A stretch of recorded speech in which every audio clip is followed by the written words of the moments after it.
today I'll be presenting some recent preliminary analyses that look at vaccination rates and mortality across countries and or states to examine associations between those two variables, as well as attempt to derive data-driven estimates of mortality risk following vaccination that may be able to facilitate and inform risk-benefit ratio analysis of COVID vaccination stratified by age.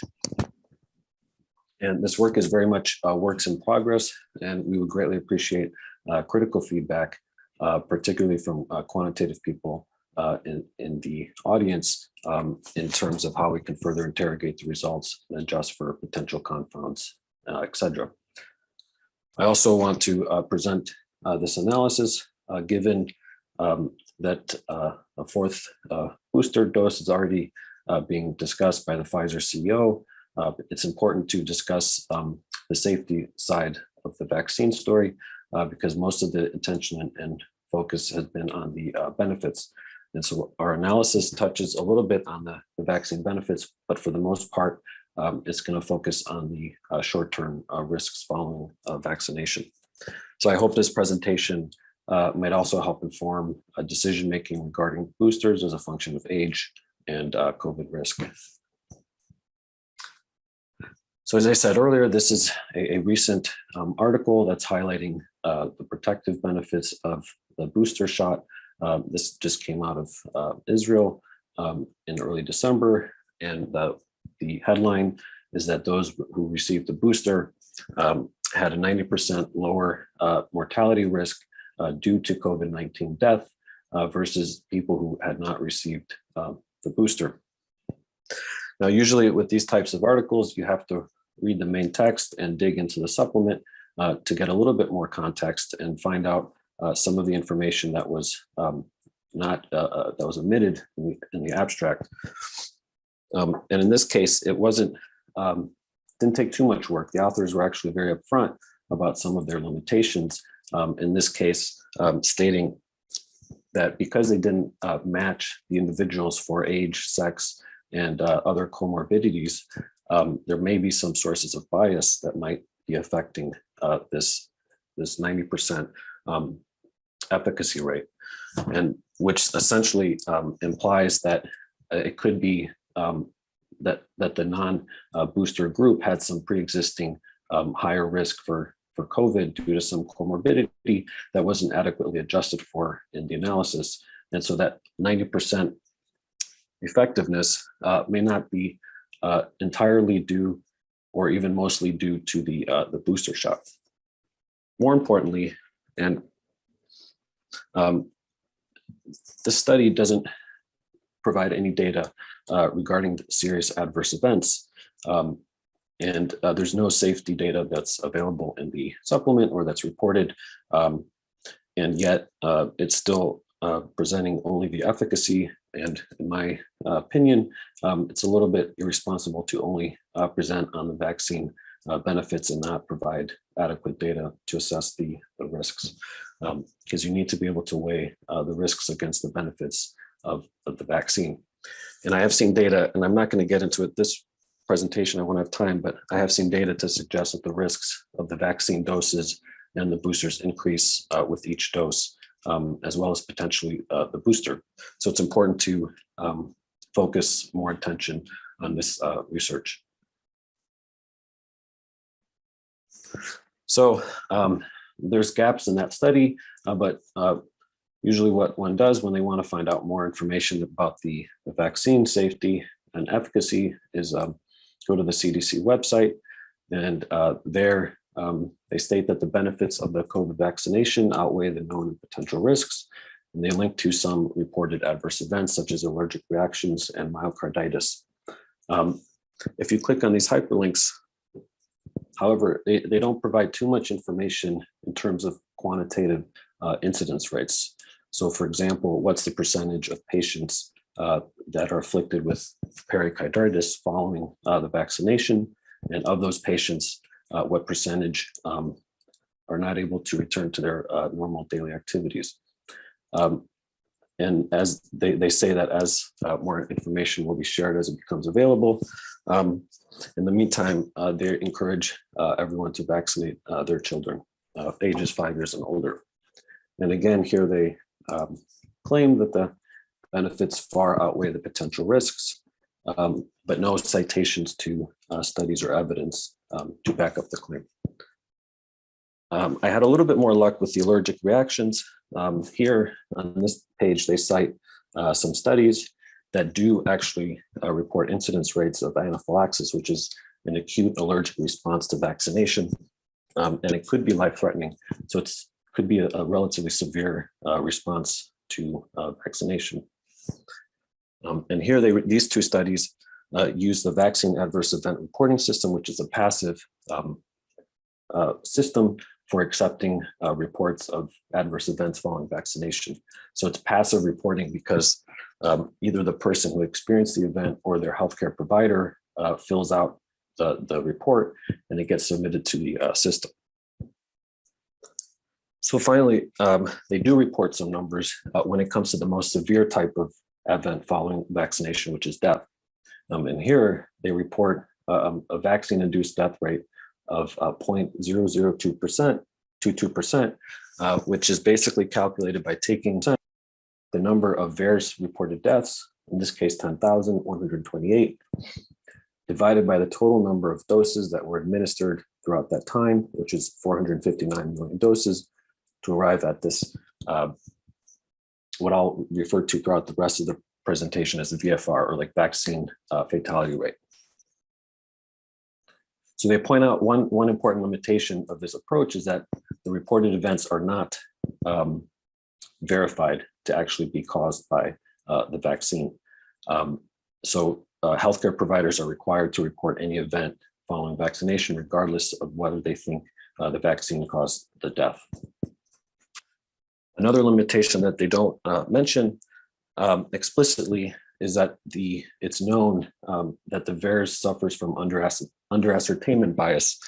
And a 2010 study suggested that for most mild symptoms or adverse events, this bias could be as low as 1%, meaning that only 1% of all events are reported, are captured by this surveillance system. So how can we know what the under-ascertainment bias is for more severe events? So one way to sort of infer that is to look at a recent publication earlier in the year by Blumenthal et al. That used an active surveillance approach to where they monitored about 60,000 healthcare workers for a specific type of event, in this case, anaphylaxis, shortly following the vaccination. And in this case, they were able to confirm that anaphylaxis occurred at a rate of about 2.5 per 10,000 vaccinations. And they note here that this is larger than the CDC reported rate of 0.025 to 0.11 per 10,000 vaccinations. And if you divide those two values, you see that it's about 22 to 100, almost 100 times larger. So it suggests that the anaphylaxis underreporting factor could be anywhere between 22 to 98. And I'll touch a little bit on this work a little bit later in the presentation. So the second type of method that's used to monitor vaccine safety is the vaccine safety data link. And this uses medical records from millions of patients to link their vaccination status with severe events that occur or death to derive estimates of severe adverse event risk or death risk following vaccination. Primary limitation of this approach, however, is that there's limited data provenance of the data, so only some finalized version of the data set is available for reanalysis of published VSD studies. Excuse me. So this, of course, limits the data transparency and rigor of the findings that come out of such studies. And I'll describe two relevant studies that come from using the VSD data set. And the first one is one that came out in early September that looked at surveillance for specific types of adverse events following COVID-19 mRNA vaccination. And this used the vaccine safety data link And the main finding is that the risk of events was not significantly higher in the first 1 to 21 days post-vaccination compared to days 22 to 42 days post-vaccination. However, this comparison is not very informative because it's accepted that the risk window is 42 days. So they're comparing two windows that are within the accepted risk window of severe adverse events following vaccination. So in general, typically if something bad's going to happen to you after you get vaccinated, it's going to happen within the first 6 weeks. And in this case, this study used an empirical approach to estimate that if a specific type of adverse event, in this case, a type of clotting disorder, the risk window could be actually even longer, up to 10 weeks in this case, 10 or 11 weeks.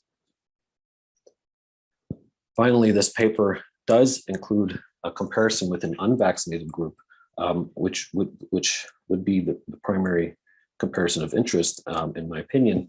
And they provide the results of that in a table in the supplement. Oops.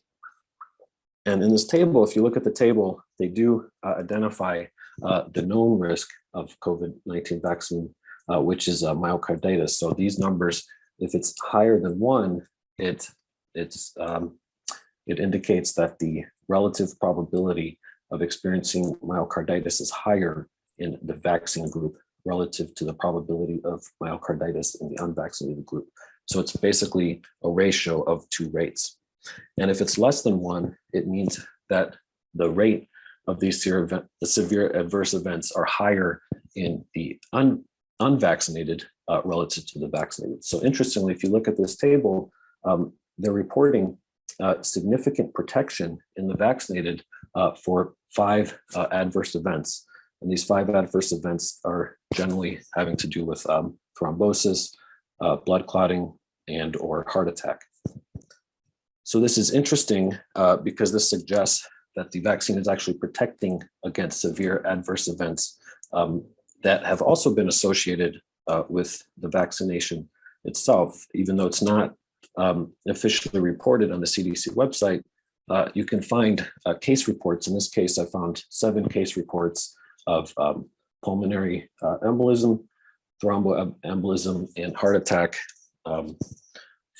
following vaccination. As well, if you go to VAERS, which is a publicly available, publicly searchable database, you can type in those terms and access raw counts, which aren't terribly informative, but they do indicate the number of total reports that have been received that fall under those types of events. So for example, pulmonary embolism has received, as of October 22nd, received about 2,400 reports. So this is interesting because it's suggesting that the vaccine is protecting against the very adverse events that have been associated with it. And it suggests that maybe, and this is an unexpected finding, so it suggests that it's possible, potentially, that maybe there was some inadvertent error where the group labels were switched, and maybe the rates should be reversed. But it's difficult to test this because the VSD doesn't provide raw data sets. So one can't test that hypothesis. They only provide a finalized data set, and there's limited data provenance and ability to really scrutinize the raw data. So what can one do? One has to get and I'll discuss one more paper, related paper. So this is basically the sister paper of this paper that instead of looking at severe adverse events, it looked at the risk of death. And similarly, it finds reduced risk of death in the vaccinees relative to the vaccinated, which again is somewhat unexpected. The authors suggest that this might be related to inherently healthier or less risk-taking behavior in vaccinees. However, this doesn't necessarily comport with findings that the most vaccine-hesitant groups are comprised of. There was a survey that suggested PhD holders were more vaccine-hesitant, people involved in yoga, wellness culture, women in their 30s who are looking to get pregnant, and also religious people. So this raises some more questions about whether we can take these findings at face value. So one has to get creative to obtain data. Since the VSD data, the raw data is not available, one can look to publicly available data. And this is where I was inspired by work from my collaborator, Hervé Seligman, who publishes regularly on ResearchGate. And one of his reports that I found very interesting was using mortality data from European countries. In this case, from the euromomo.eu, which publishes z-scored mortality rates each week for each week in each country. And he combined that with percent vaccination increases in each country, and he basically correlated them together. And he correlated them together as a function of different lags. So in this case, it's showing a positive relationship between the increase in percent vaccinated during week 12 of 2021 versus the mortality, the standardized mortality rate in week 14 of 2021. And in this case, there's a positive association, meaning the more the vaccination, the higher the mortality in week 2. And in this case, it shows a presumably a protective effect of vaccination for a lag of week 8. For example, week 13, a vaccination plotted against week 21 of 2020. Yeah, week 21 of 2021 in this same age group.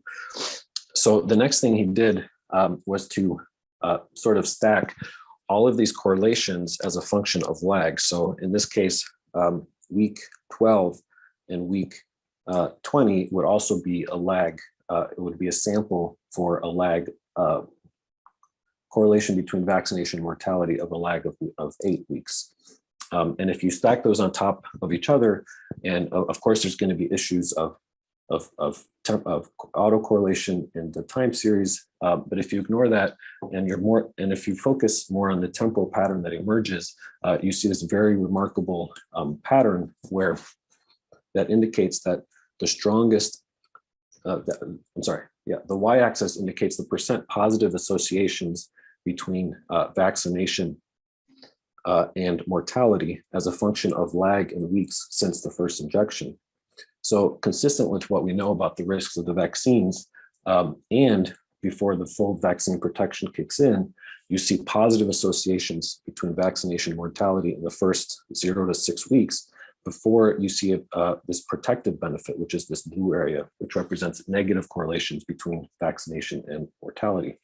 And the other remarkable thing is this period lines up with what is known about waning immunity and the length of protection that one gets following vaccination.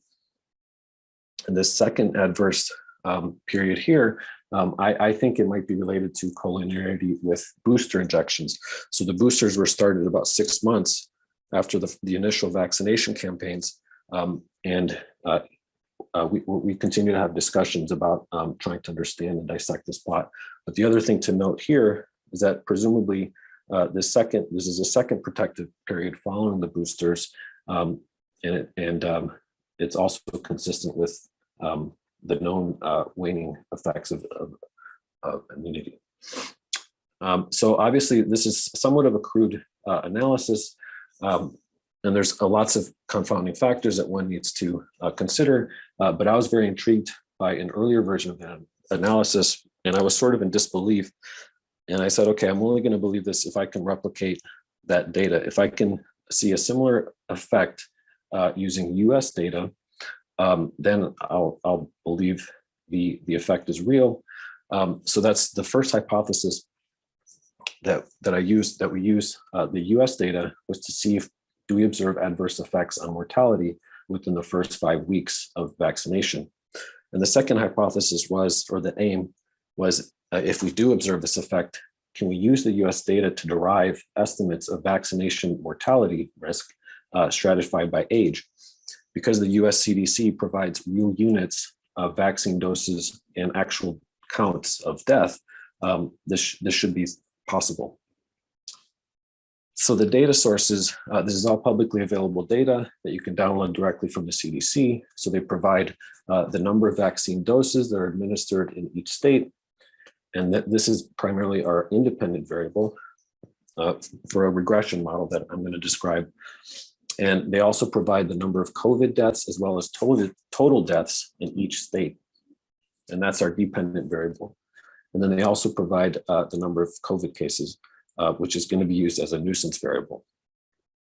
And also, they provide the deaths for both year 20 and year 21, so that you can use the deaths from year 20 for that same month as a control variable, which I'll get to in a little bit. So the data, once you curate it, you can provide tables like so, where for each state, you have the number of vaccine doses in a given month. And then for each age group, you have the number of deaths in year 20, as well as the number of deaths in year 2021. And so the modeling that was applied, I tried to keep it as simple as possible, but also account for confounds due to population size across states, as well as deaths due to seasonality and mortality due to other factors that may vary across states. And to do that, this regression model includes this term right here, which is the year 2020 deaths, which occurred before the vaccinations began. And this is a sort of a normalizing factor. And the term of interest is this beta 2, which is going to capture the effect, a sort of a dose response effect between vaccine doses and deaths in year 2021 after adjusting for the deaths in year 2020 across each state. So a total of 56 such regression models were estimated for each age group and month throughout the vaccination campaign in 2021.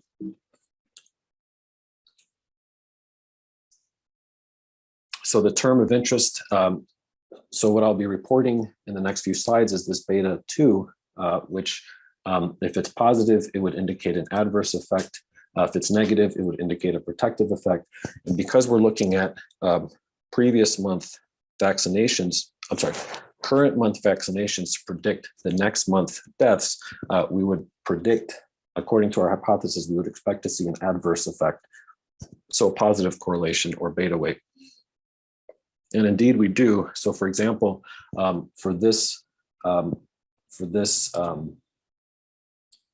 when using March, the vaccinations in March to predict deaths in April for ages 75 to 84, you do see a positive slope. And to inject a bit of good news into this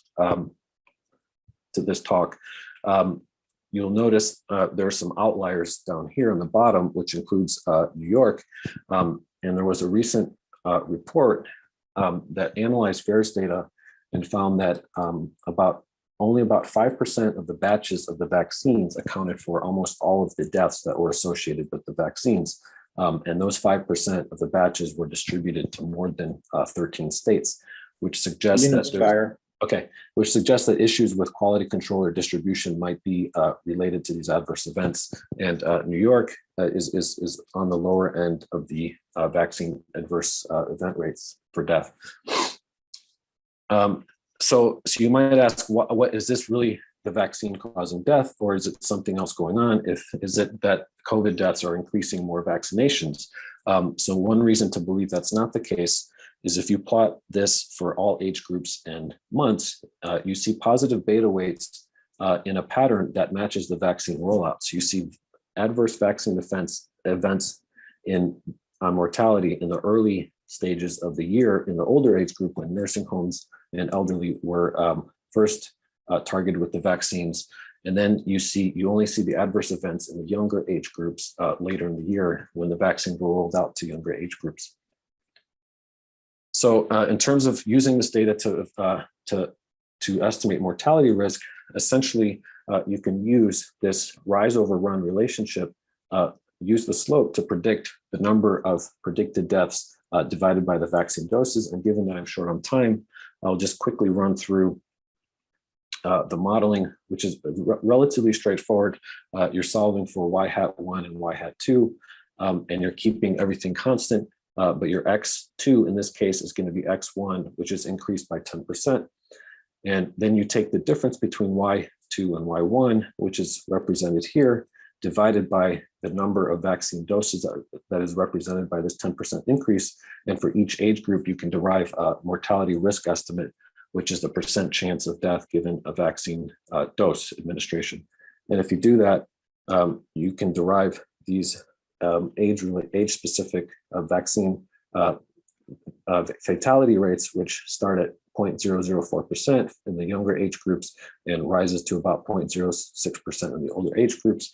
And if you add up the model estimated deaths, and if you multiply those deaths for each significant slope by the total number of vaccines that are administered, you can estimate a total number of modeled estimated deaths. And if you divide that by the total number of vaccine doses, you get a US national average estimate of a vaccine-induced death rate of 0.04%. Now, how can we have some confidence in this estimate? This work used this previous paper that I discussed to compare the sort of the gold standard estimate of the rate of anaphylaxis with the actual rate of anaphylaxis reported to VAERS to estimate that the anaphylaxis was underreported by a factor of 41.